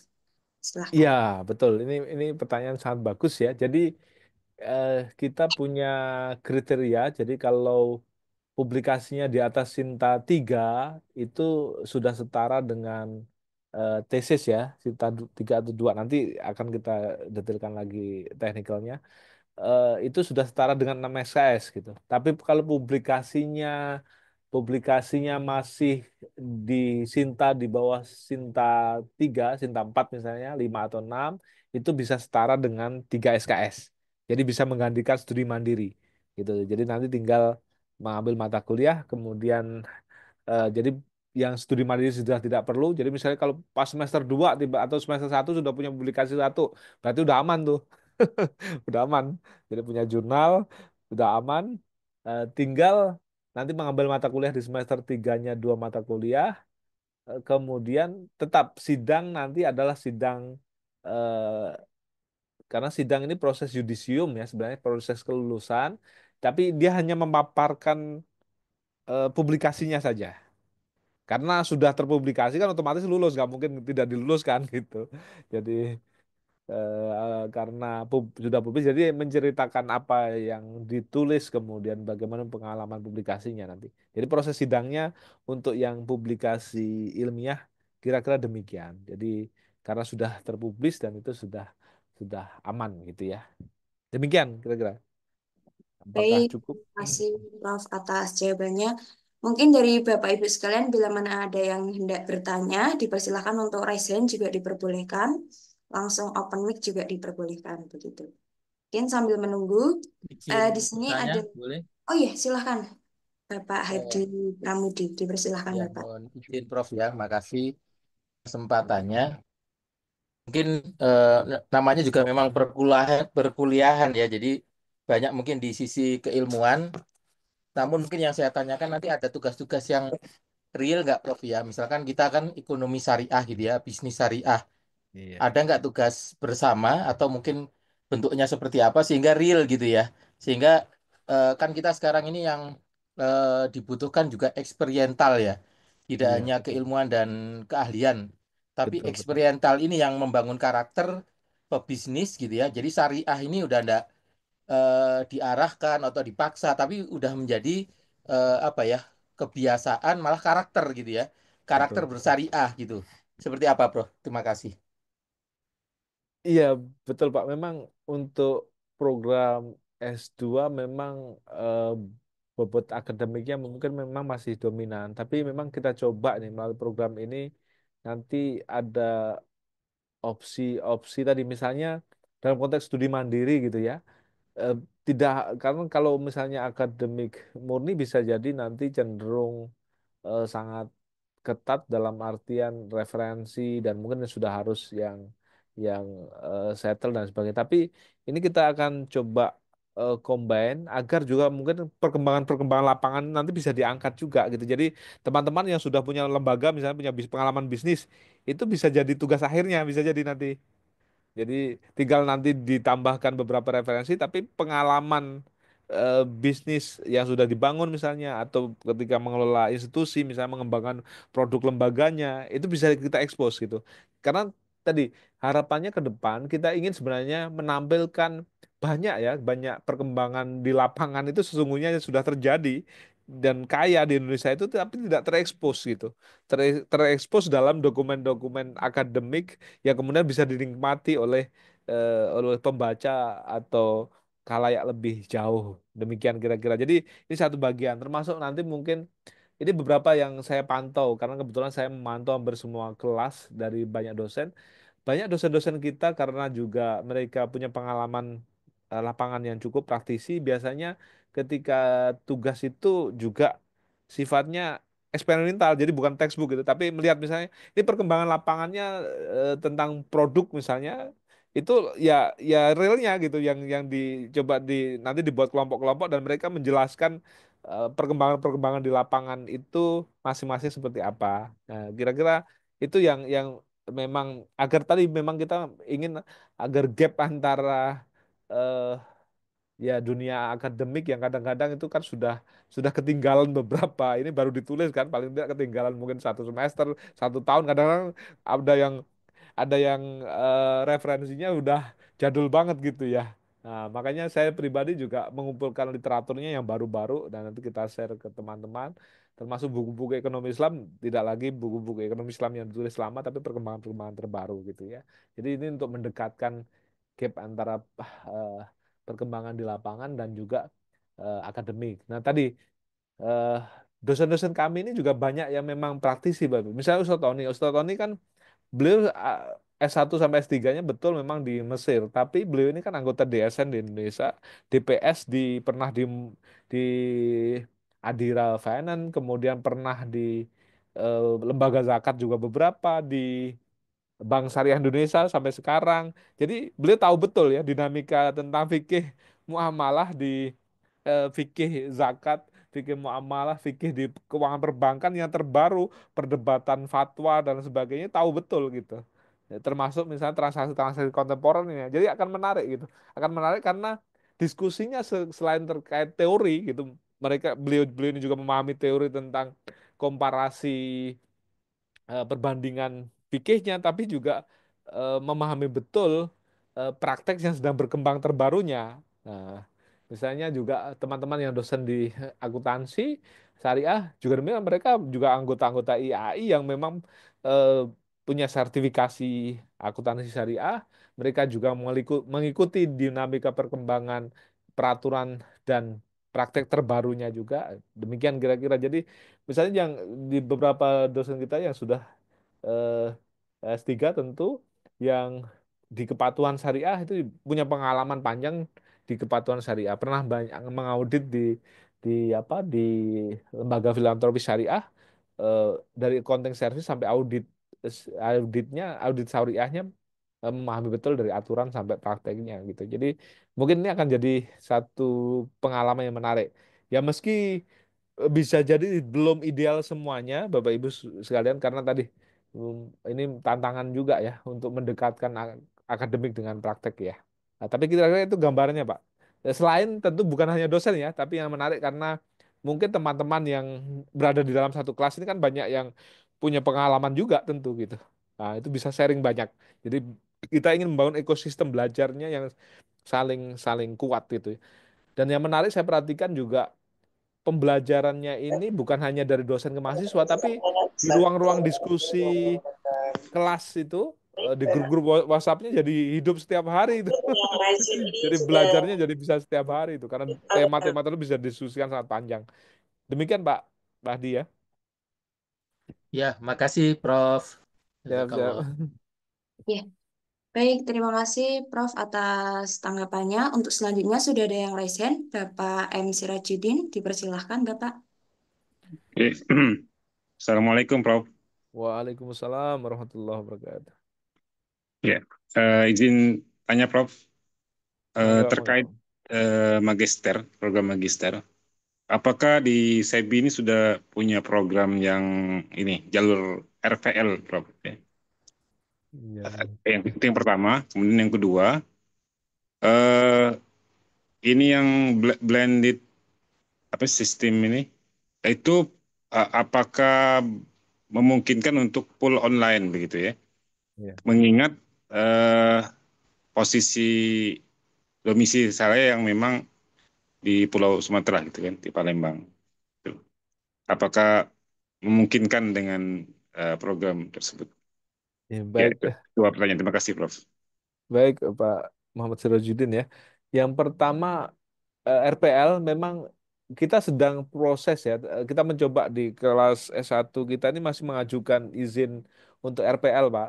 Eh, tapi ini masih proses administrasi dan proses pengajuan, belum belum izinnya belum keluar juga. Nanti ke depan memang kalau ini sudah baru kita akan coba kembangkan di level S2-nya ya. Tapi memang syarat-syaratnya memang cukup ketat ya. Biasanya RPL itu nah ini mungkin jadi tantangan. Jadi sampai hari ini memang kita belum mendapatkan izin untuk RPL.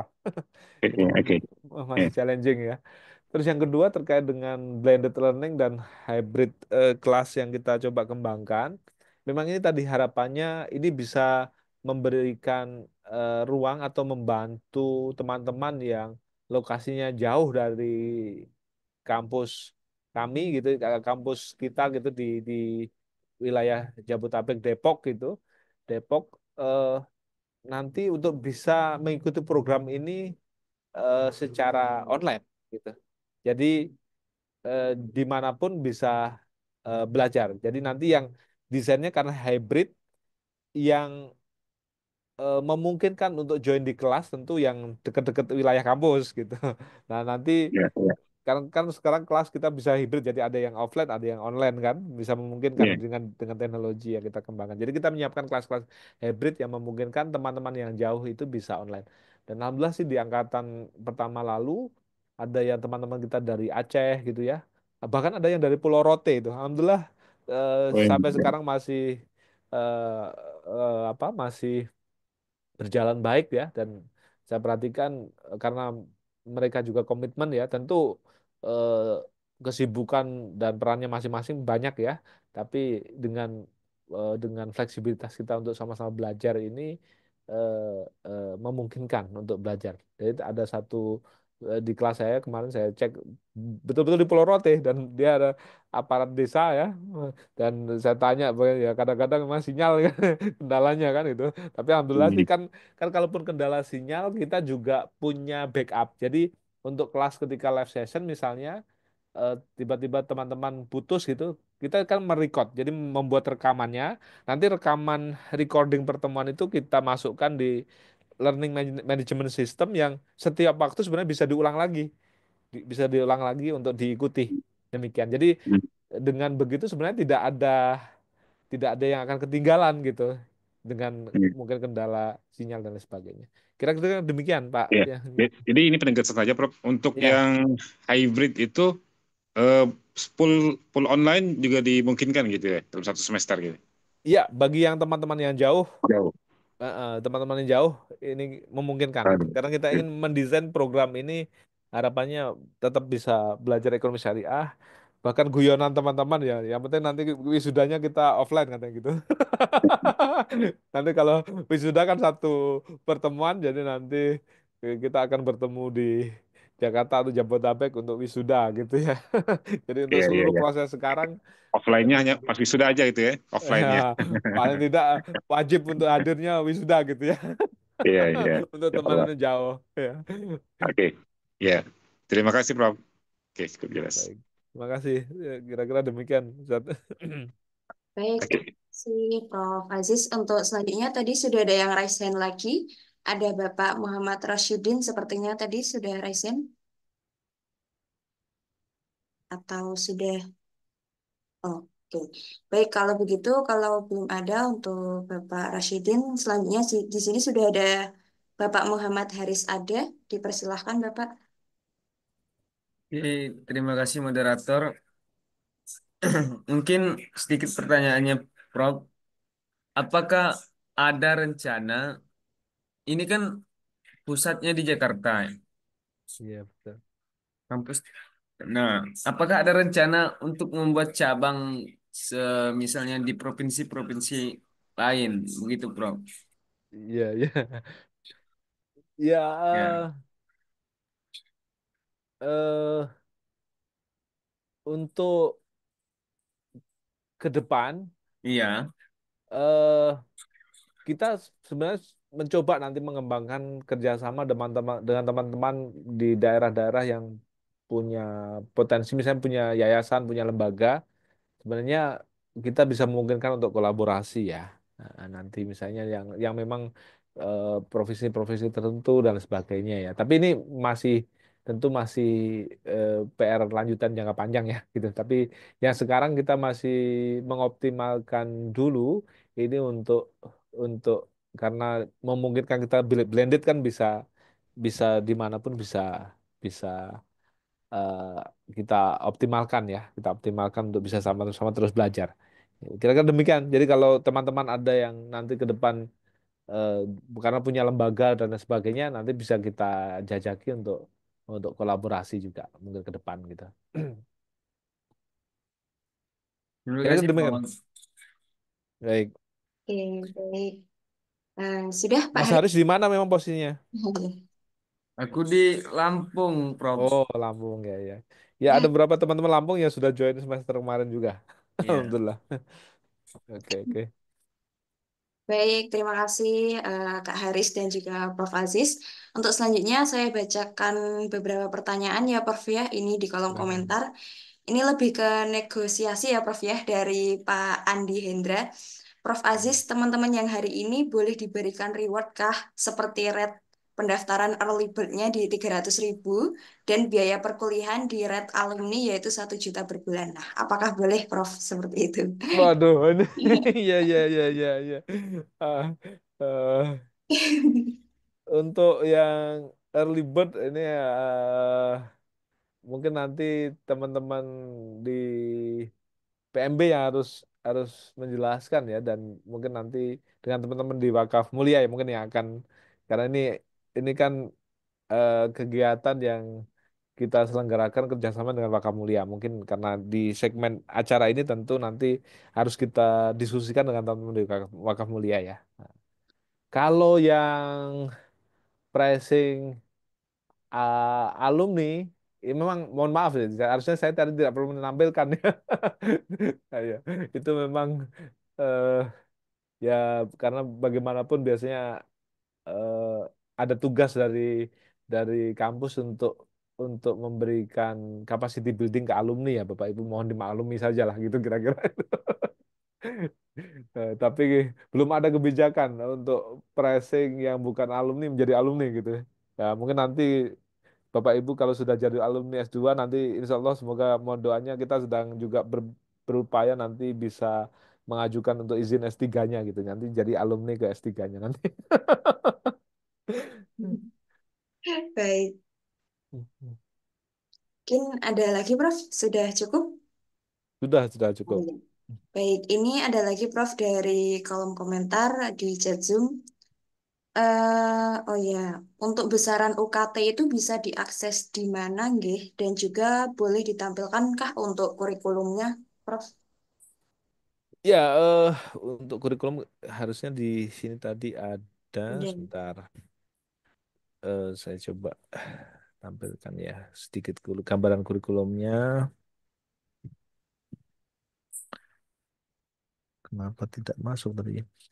Bapak Ibu untuk nanti informasi misalnya biaya dan lain sebagainya lebih detail, Bapak Ibu bisa akses di website pascasebi.ac.id ya. Jadi nanti di situ tentang eh, biaya tadi, biaya dan berbagai pertanyaan misalnya tentang akreditasi, eh, yang pokoknya pertanyaan-pertanyaan yang sering keluar sudah teman-teman siapkan semua jawabannya, termasuk struktur kurikulum juga ada juga sebenarnya di sana. Tapi nanti biar saya tampilkan juga yang di sini ya sebentar. Sebentar. Jadi sudah ada juga di website sebenarnya. Heeh. Sebentar, ini coba gambaran kurikulumnya.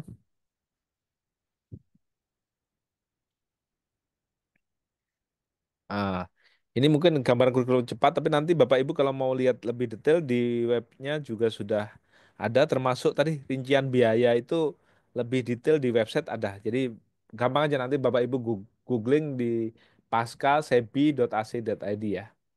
Nah, ini gambaran terkait dengan kurikulum tadi Bapak Ibu. Jadi ada MKU itu sekitar 9 mata kuliah nanti. Memang desain kurikulum kita ini tadi bahwa ini adalah ekonomi keuangan syariah sebagai core, terus kemudian nanti baru masuk ke konsentrasi-konsentrasi gitu ya. Jadi konsentrasi itu muatannya sekitar eh, dua mata kuliah ya, dua mata kuliah konsentrasi. Nah, jadi ini mata kuliah yang yang secara umum akan didapatkan oleh semua mahasiswa nanti eh, sistem keuangan Islam, sistem keuangan sosial Islam, kemudian ada eh, produk bisnis operasional bank syariah, fikih transaksi keuangan kontemporer, isu-isu keuangan syariah kontemporer, kepatuhan dan audit syariah, ekonomi Islam lanjutan. Nah, ini metode kuantitatif kualitatif karena kalau S2 memang harus harus lebih kuat di aspek critical thinking dan risetnya kira-kira begitu. Meski ini sebagai fondasi saja karena ada opsi di tugas akhirnya yang berbeda. Kemudian nanti ada seminar proposal nih harapannya ini nanti secara berkelanjutan itu Bapak Ibu sudah secara bertahap dalam 3 semester itu sebenarnya sudah mulai proses menyelesaikan tugas akhirnya. Nah ini kemudian eh, nah ini mata kuliah konsentrasi. Jadi nanti setiap konsentrasi ada 2 mata kuliah ya. Nah, ini karena waktu itu kita desain ada 8 konsentrasi. Jadi nanti setiap mata kuliah itu kira-kira 2 atau 3 mata kuliah konsentrasinya ya. Jadi yang terkait misalnya keuangan perbankan syariah tentu mata kuliah yang terkait ya. Misalnya risk management, strategi bisnis, ALMA gitu ya. Terus yang di di fikih muamalah ada komparasi fatwa, drafting kontrak bisnis, kemudian yang di keuangan sosial syariah itu pelaporan, governance, risk management, manajemen aset gitu ya. Kalau yang ambil kebijakan publik dan pembangunan tentu ada ekonomi pembangunan dan perencanaan pembangunan ya. Kita mencoba mereview banyak kurikulum yang dikembangkan oleh banyak institusi ya di luar dan di dalam negeri dan kita mensarikan. Jadi karena konsentrasi nanti adanya di semester 2 dan 3 ya. Nah, kira-kira ini gambaran dari mata kuliahnya Bapak Ibu dan nanti didistribusinya ke arah sini nih. Jadi nanti 15 SKS semester 1, semester 2 dan 9 SKS di semester 3. Simple, insya Allah 1,5 tahun selesai. Jadi yang kalau masuk di Maret ini sudah mulai kuliah, insya Allah 2026 sudah lulus ya. 2025 masuk, 2026 sudah lulus gitu. Jadi nanti setelah Agustus tapi itu. Setelah Agustus dan nanti biasanya Oktober bisa langsung wisuda itu. Oktober 2026 gitu. Jadi masuk 2025, 2026 sudah lulus. Kira-kira begitu. Ya, tapi yang terpenting tadi, pokoknya prosesnya diikuti, ada tugas dan sebagainya diikuti. Nah, insya Allah nanti karena ada opsi tugas akhirnya non tesis ini kan mungkin akan lebih simpel. Bapak Ibu kalau bikin paper kan sudah pengalaman semua karena di S1-nya sudah pernah lebih susah nyusun skripsi kan, gitu. Kira-kira demikian, Mbak Anissa. Baik, baik. Terima kasih, Prof. Untuk selanjutnya, ini ada dari Bapak Ade Ramansyah. Apakah konsentrasi sudah dimulai dari semester 1 dan yang disebut studi mandiri itu bagaimana, Prof? Eh, Desain konsentrasi ada di semester 2 ya. Nah, di semester 2. Terus eh, tapi tadi bahwa karena untuk teman-teman yang kita tidak mendesain ada mata kuliah prasyarat ya, jadi nanti teman-teman yang masuk semester genap itu sesungguhnya akan langsung mengambil mata kuliah semester 2. Baru nanti semester ganjilnya baru mengambil semester 1 gitu. Jadi karena sama-sama 15 SKS ya. eh, dan mungkin nanti langsung mengambil mata kuliah konsentrasi ya untuk jadi memang untuk yang masuk di semester genap ini yang akan kuliah Maret memang harapannya sudah firm ya milih konsentrasi apa itu sudah harus mantap jadi karena sudah akan running ininya. Nah studi mandiri tadi Pak bentuknya adalah makalah ya makalah eh, bentuknya mirip seperti artikel jurnal saja gitu. Jadi artikel jurnal yang di situ ada misalnya nanti ringkasannya dalam bentuk abstrak, ada pendahuluan, kemudian biasanya ada semacam eh, pendahuluan, kemudian ada rumusan masalah lah ya, rumusan masalah, terus kemudian ada eh, pembahasan, ada metodologi sedikit, kemudian ada pembahasan, kesimpulan dan rekomendasi. Simpel saja gitu. Tapi memang nanti ada ditentukan referensinya juga. Sebentar ini baterai saya mau kolaps, saya cas dulu ya.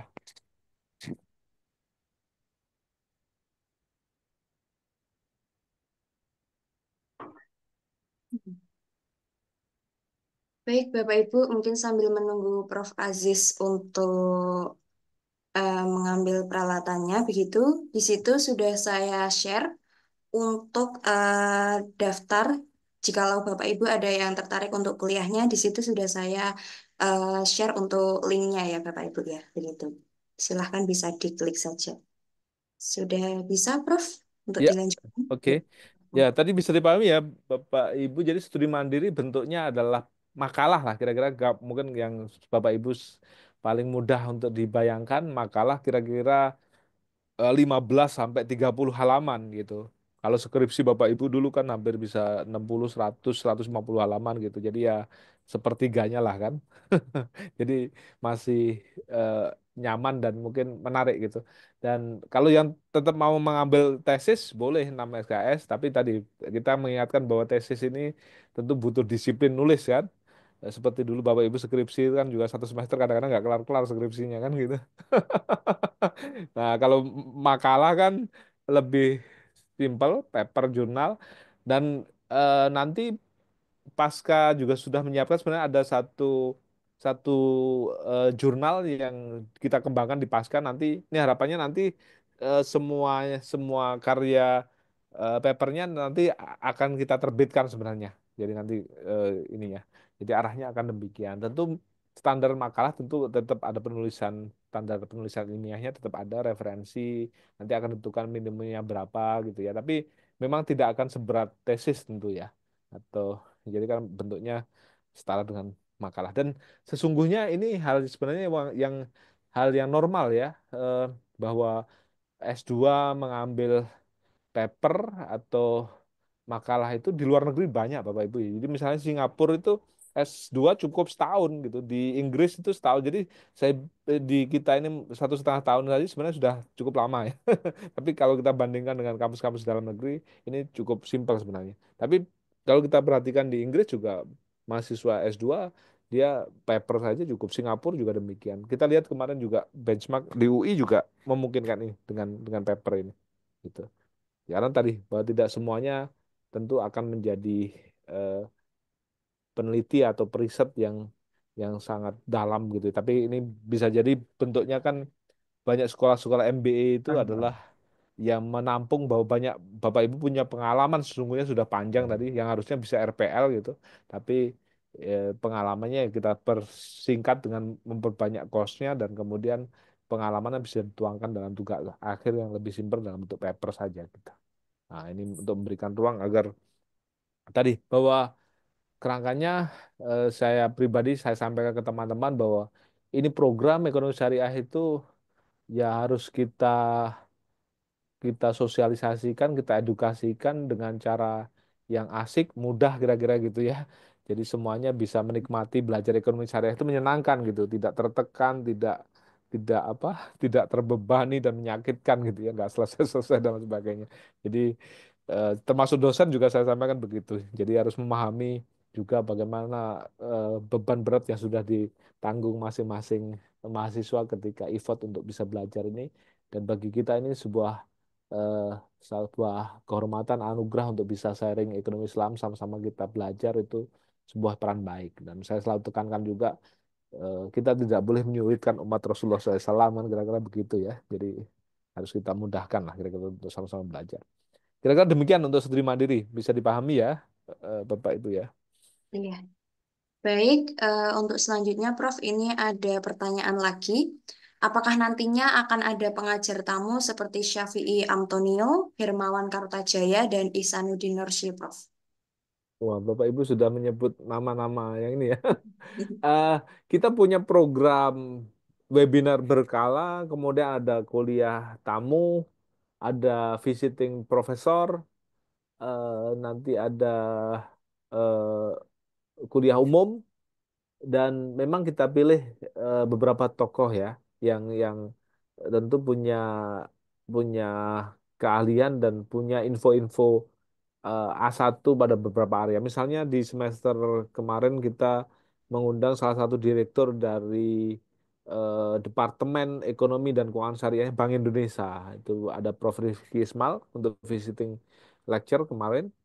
Kita undang beliau. Terus ada eh, eh, Dr. Faruk ya, kemarin beliau ini salah satu pakar di bidang akuntansi dan governance syariah ya, di base-nya di London. Kemarin kita undang juga. Jadi kita merencanakan ada beberapa nama yang mungkin eh, Bapak Ibu belum ada yang belum kenal tapi memang expert di area-area ekonomi syariah gitu ya. Dan mereka memang sangat sangat apa kompeten ya di area itu dan kita nanti akan secara berkala eh, koneksan ini gitu ya. Kira-kira demikian. Baik, Prof, untuk selanjutnya, ini ada beberapa pertanyaan lagi. Yang pertama dari Bapak Yazidul, apakah nantinya ada beasiswa juga untuk S2? Selanjutnya dari Bapak Holidin, menanyakan kenapa gelarnya itu ME, bukan Magister Ekonomi Syariah, Prof. Seperti itu. eh untuk beasiswa mungkin nanti Bapak Ibu bisa mendapatkan informasi lebih jauh dari teman-teman di Wakaf Mulia ya. Ada program ya. Kalau yang ingin bisa mendapatkan beasiswa ada rukun dan syaratnya.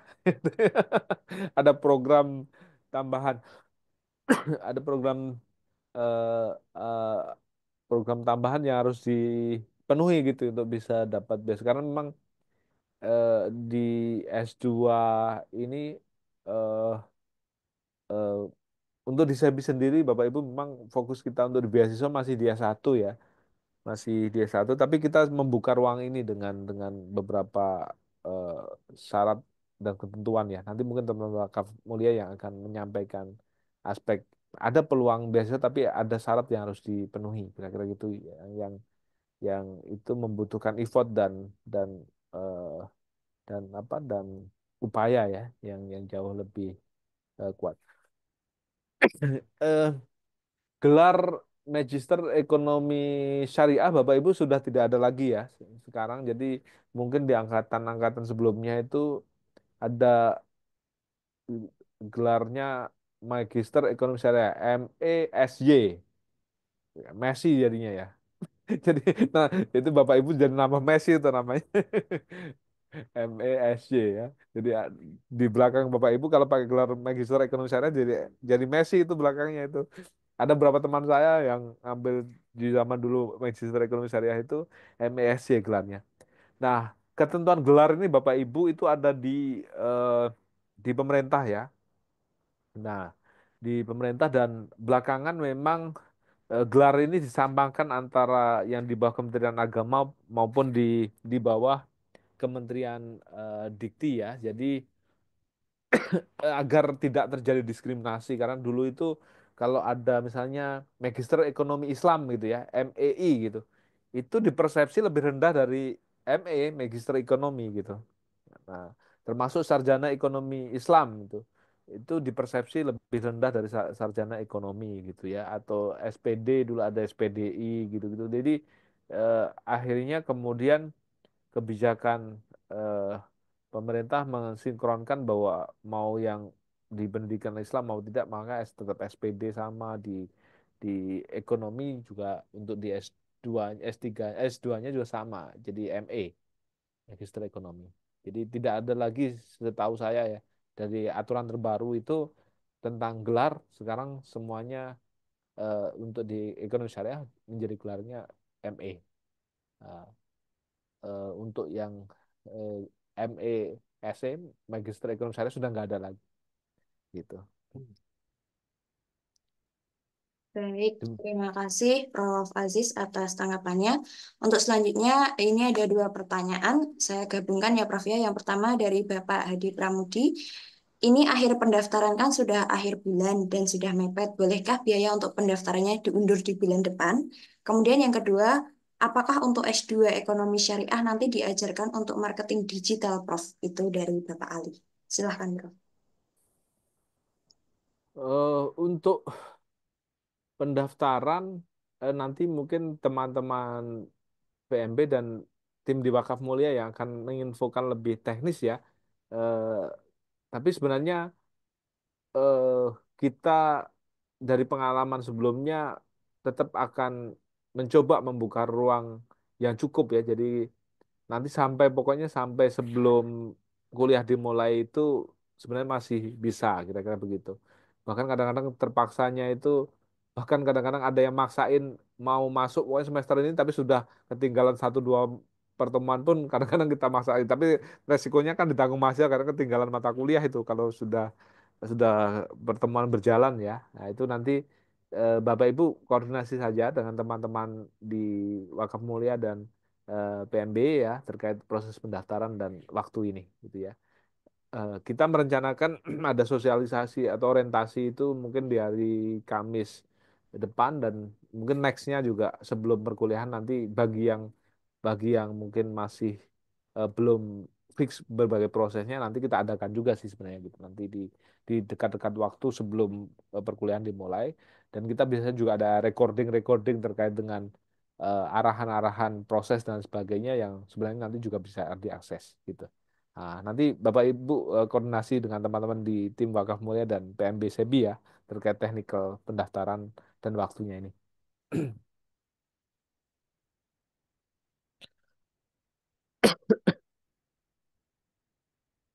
Baik, untuk yang kedua tadi Prof, apakah untuk S2 Ekonomi Syariah nanti diajarkan untuk marketing digital?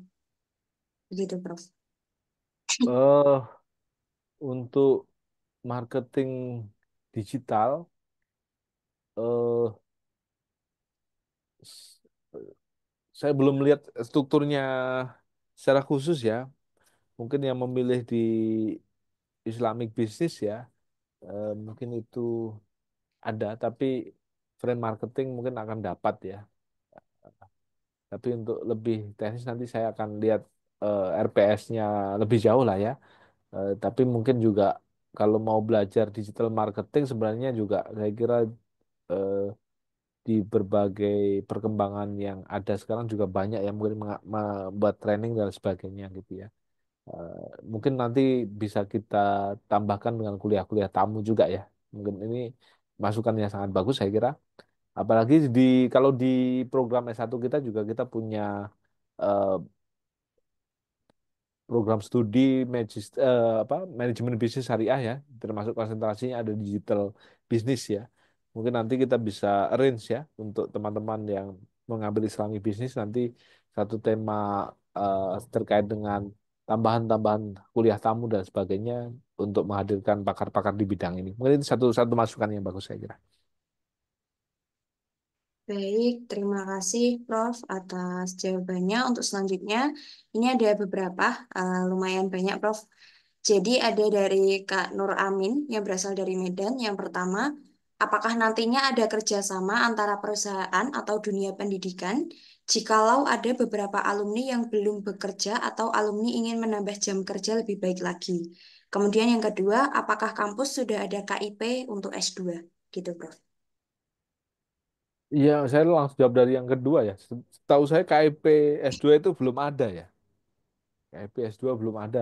Jadi eh, sebetulnya sampai sekarang belum ada KIP untuk sudah masih fokus KIP itu untuk S1 ya.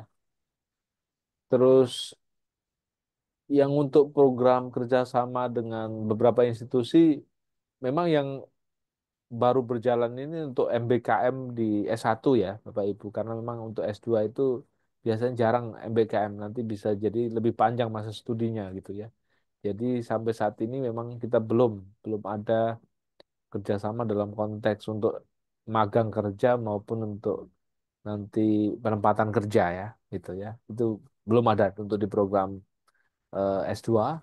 Eh, eh, Memang ini lebih fokus untuk capacity building, eh, peningkatan eh, apa pendidikan ya, pendidikan pasca yang harapannya ini tadi sesuai dengan kebutuhan Bapak Ibu yang ada gitu ya. Kira-kira itu gambarannya. eh, Mungkin nanti memang kalau eh, datanya menunjukkan ada kebutuhan itu, mungkin kita bisa kembangkan ya. Pengalaman di teman-teman pengelola prodi S1 kita punya beberapa mitra yang kolaborasi untuk magang kerja dan lain sebagainya itu sebenarnya gitu.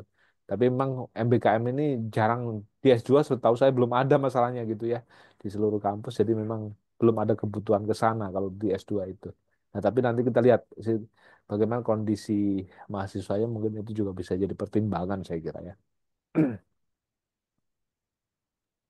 Baik, untuk selanjutnya, Prof, ini ada dua pertanyaan terakhir. Yang Siap. pertama, jika ada calon mahasiswa yang minat kuliah, akan tetapi dikarenakan kondisi keuangan yang tidak memadai, apakah nanti bisa dibantu? Begitu, Prof. Yang kedua, gelombang setelah Maret untuk pendaftarannya itu bulan apa lagi ya, Prof ya? Begitu.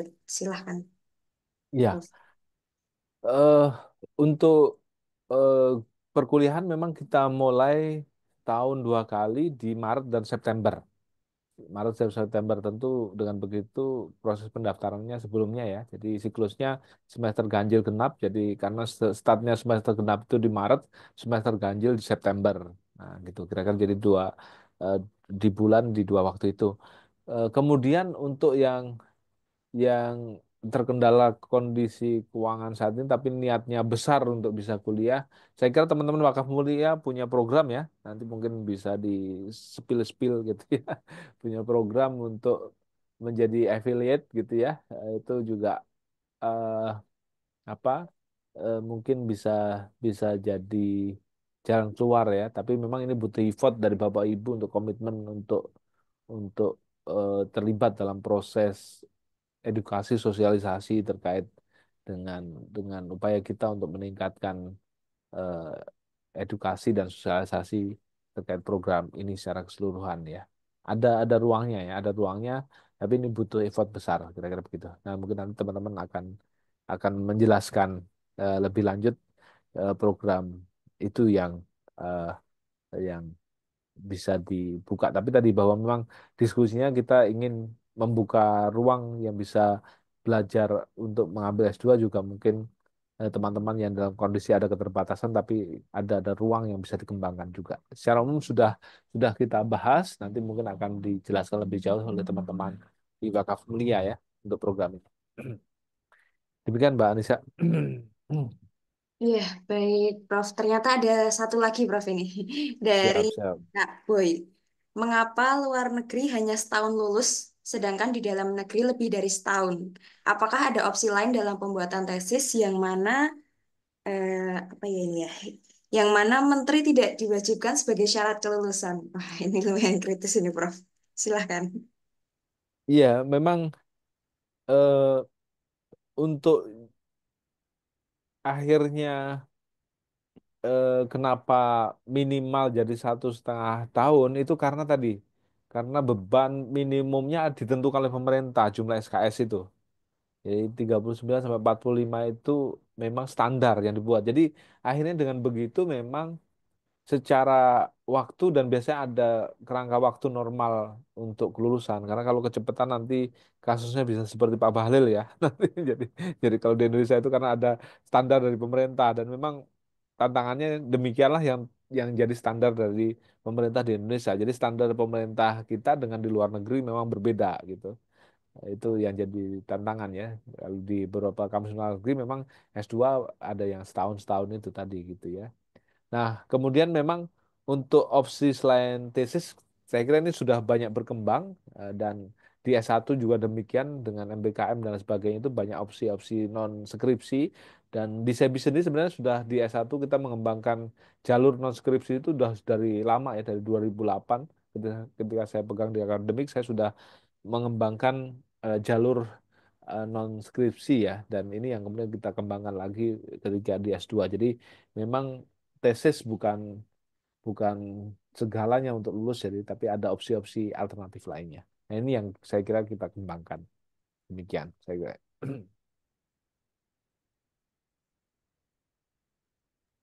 Baik, terima kasih Prof. Aziz atas jawabannya.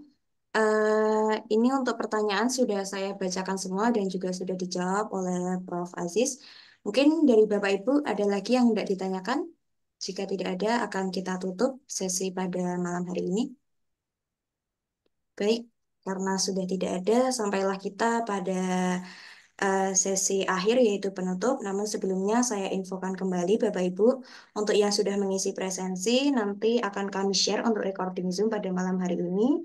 Dan juga bila mana Bapak Ibu ada yang tertarik untuk berkuliah di STEI SEBI, nanti akan kami kirimkan link kembali melalui grup ataupun melalui chat pribadi. Namun untuk di chat Zoom sudah saya kirimkan juga ya Bapak Ibu ya, silahkan bisa dicek kembali.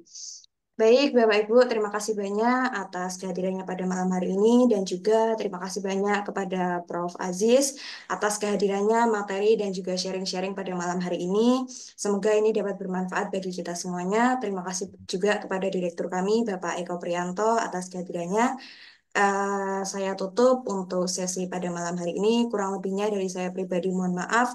Wabillahi taufiq wal hidayah, wal inayah. Wassalamualaikum warahmatullahi wabarakatuh. Waalaikumsalam Waalaikumsalam. warahmatullahi wabarakatuh. Terima kasih banyak. Jazakallah, Prof. Terima kasih banyak. Siap. Matur Mas, Matur Sehat semuanya. Oh, Mbak Kasih Anissa, Matur Pak Direktur. Terima kasih semuanya Bapak Ibu. Sama-sama, Bapak.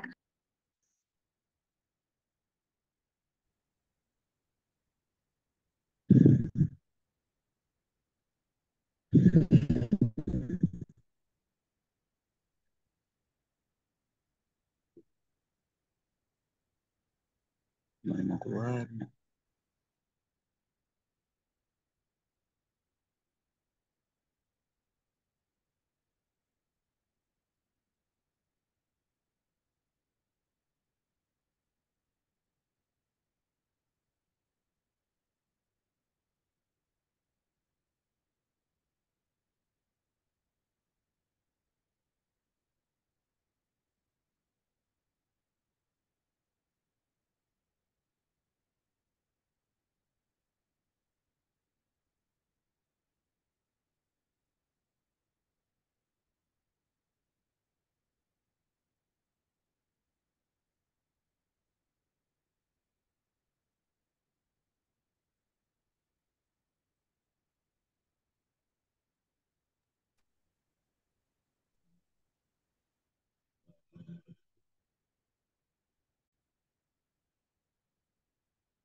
Rekomendasi lah.